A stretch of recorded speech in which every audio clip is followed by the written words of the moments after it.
घर में रहने वाले प्रेतों को मुक्ति मिल सकती है? क्या ऐसा कोई कार्य कर सकते हैं जिससे प्रेत होने से मुक्ति मिल जाए? मान लीजिए कोई एक्सीडेंट के कारण हमारे परिवार का सदस्य मर गया है या कोई दुर्घटना के कारण मर गया है और वो आपको प्रेत योनि में विचरण कर रहा है, तो क्या हम उसे मुक्ति का मार्ग दिखा सकते हैं? क्या उसे मुक्ति दिलवा सकते हैं? ऐसा प्रयास संभव है? जय श्री राम, जय श्री बालाजी महाराज।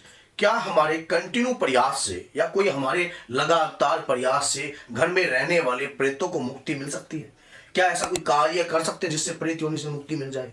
मान लीजिए कोई एक्सीडेंट के कारण हमारे परिवार का सदस्य मर गया है या कोई दुर्घटना के कारण मर गया है और वो प्रेत योनि में विचरण कर रहा है, तो क्या हम उसे मुक्ति का मार्ग दिखा सकते हैं? क्या उसे मुक्ति दिलवा सकते हैं? ऐसा प्रयास संभव है? हाँ, संभव है।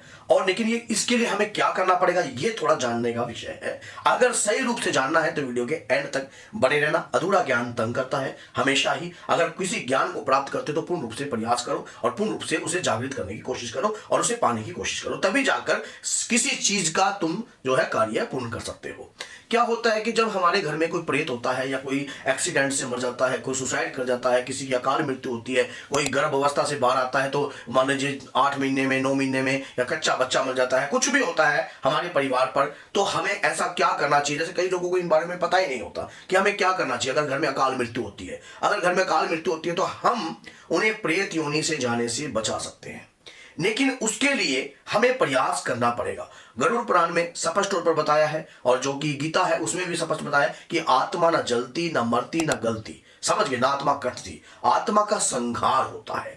संहार मीने आत्मा परमात्मा का ही सूक्ष्म एक अंश है और जो कार्य करता है और जो भुगतता है अपने कर्म के अनुसार।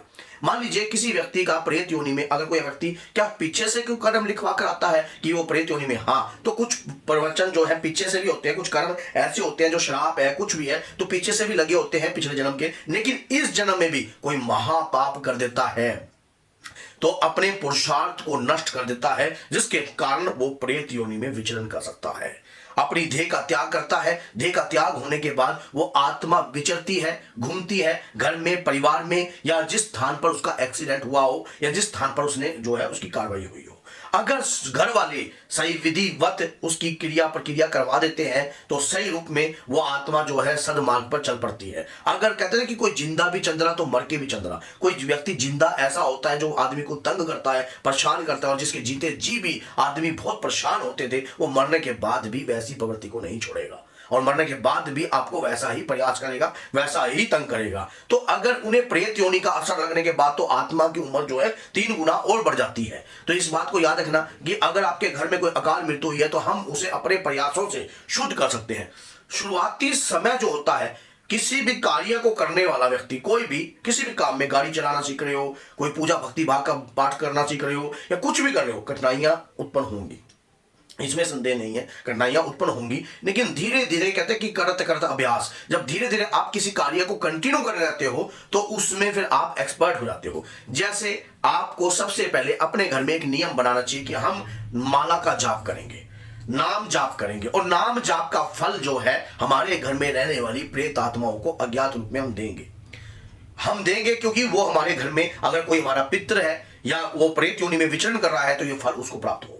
अब जैसे कि मान लीजिए आपने नाम जाप करना शुरू कर दिया, सीताराम सीताराम सीताराम सीताराम सीताराम सीताराम, रोज की आप 51 माला कर रहे हो, 11 माला कर रहे हो, 21 माला कर रहे हो, और एक जल का पात्र भर के रख रहे हो। वही जल आप उठाकर वृक्ष में डालना, जो अगर आपके घर के बाहर कोई वृक्ष है या आपके घर में कोई पौधा है तो इस प्रकार की उंगली, जो कि ये जो सूर्य उंगली है, इस उंगली के माध्यम से वो जल ग्रहण करते हैं। कभी भी याद रखना, जब हम पितरों को जल देते हैं या कोई प्रेत को कोई जल ग्रहण करता है तो प्रेत को जब हम लोटे से ऐसे देते हैं, या तो वो इस प्रकार से जल ग्रहण कर लेता है, या हम गंगा में जब ऐसे करते हैं तब भी वो ऐसे ही जल ग्रहण करते हैं। तो वो प्यासे होते हैं, वो सोचते हैं कि पता नहीं इससे हमारी सदगति जो है शीघ्र हो जाएगी। हमें यह प्रयास करना है, माला का फल दे देना है, कोई इसमें घबराने की आपको आवश्यकता नहीं। आप ये मत सोचना कि आपकी पूजा का फल वो ले जा रहे हैं।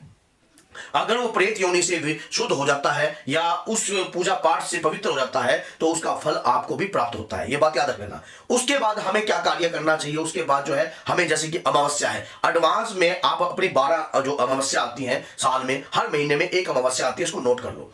हर अमावस्या का नाम, हमें इस अमावस्या पर यह काम करना है, इस अमावस्या पर यह काम करना है, इस अमावस्या पर यह काम करना है। और जब गुप्त नवरात्रि हो तो विशेष तौर पर उनके नाम का छोटा मोटा दान जो है आपको निकालते रहना चाहिए।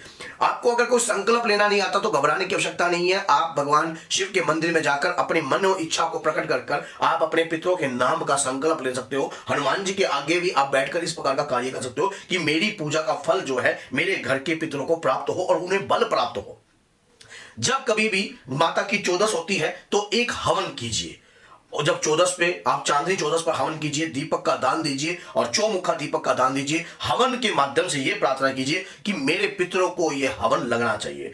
और घर में आप तामसिक चीजों का प्रयोग बंद कर दीजिए अपने चूल्हे से। कहते हैं कि जैसा खाओगे अन्न वैसा हो जाएगा मन।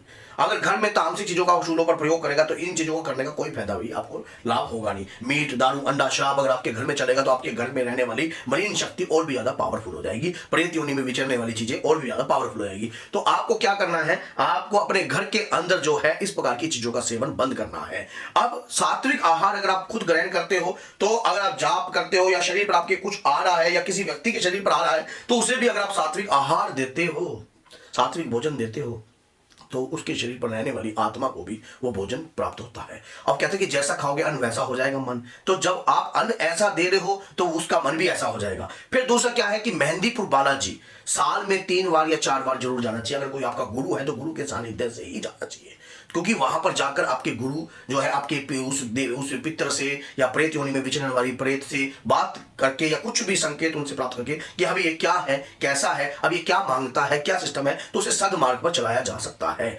ऐसी अवस्था में अगर हम कहीं अपने पितरों को किसी तांत्रिक या किसी गंदी शक्ति के तहत बंधनग्रस्त करवा देते हैं, कई लोगों को क्या होता है कि ज्ञान नहीं होता, उन्हें पता नहीं होता कि हमारे घर की चीज है। अगर वो प्रेत योनि में विचर रही है तो कहीं ना कहीं अपने कर्म के अनुसार या कोई पाप उसने किया है उसके कारण, तो आपने क्या करा, उसको जाकर किसी मौलवी या किसी भी कार्य से उसको बंधवा दिया, उल्टे सीधे कार्य करवाकर। अब आपका घर जो है 1 महीना 2 महीना आपके घर में चाहे आराम हो गया, लेकिन आपका दरवाजा खुल गया, बाहर की नेगेटिविटी और भी ज्यादा घर में प्रवेश होगी। याद रखना, आत्मा का संहार होता है। आत्मा को सदमार्ग पर चलाने के लिए जो है परमात्मा के मार्ग का रास्ता दिखाना पड़ता है, लेकिन उसके लिए सही गुरु का सानिध्य का चुनाव आपके पास होना चाहिए। हम 30 तारीख को मेहंदीपुर बालाजी जा रहे हैं। अगर आपके घर के पितर भी प्रेत योनि में विचरण कर रहे हैं तो आप भी हमारे संग मेहंदीपुर बालाजी पहुंच सकते हो। 2 दिन का दरबार लगेगा, तो आपके घर के जो पितर हैं प्रेत योनि से मुक्ति प्राप्त करेंगे और बलशाली भी बन सकते हैं। अगर आप चाहो तो आपकी तरफ से उठाया हुआ एक कदम आपको ऊर्जावान बना सकता है, आपको कृपावान बना सकता है, आपके पितरों को सदमार्ग पर चला सकता है। ये लेकिन कदम आपने ही उठाना पड़ेगा। ये मत सोचना कि आपकी पितरों के प्रति कोई नियम या कोई पूजा या कोई फर्ज नहीं है। आपकी समस्त फर्ज है अपने माता पिता के प्रति भी और आपके पितरों के प्रति भी। अगर समझ नहीं है तो आप याद, राजा सगर के 60,000 पुत्र थे और कपिल मुनि के श्राप के कारण वो सब के सब भस्म हो गए थे, लेकिन भगीरथ ने जो है उन 60,000 पितरों को जो है तर्पण करवाया। ये भी कुल का जो था, भगीरथ एक कुल का चिराग था, तभी गंगा को आज भगीरथी भी कहा जाता है। अगर आपके पितर प्रेत योनि में विचरण करते हैं तो कितना भी खोद लो पानी की प्राप्ति नहीं होगी, कितना भी प्रयास कर लो बच्चे तरक्की नहीं करेंगे, कितना भी यत्न कर लो कारोबार अच्छे से सेट नहीं होगा, कितना भी आप ऊंचाई पर चढ़ने की कोशिश करो उठकर नीचे ही गिरोगे, पीछे से आपकी कोई ना कोई टांग खींचेगा ही खींचेगा। अगर आपके पितर बलवान है, आपकी कुल देवी की कृपा उनके ऊपर है और आपके ऊपर है, तो कोई कितना भी प्रयास कर ले आपका बाल बाका नहीं कर पाएगा। अगर वीडियो अच्छी लगी है तो लाइक कीजिए, चैनल को सब्सक्राइब कीजिए, 10 लोगों तक जरूर शेयर कीजिए ताकि सामने वाला व्यक्ति भी इस प्रकार का प्रयास कर सके और अपने आप को सदमार्ग पर चला सके। तो बोलिए जय श्री राम, जय माता दी।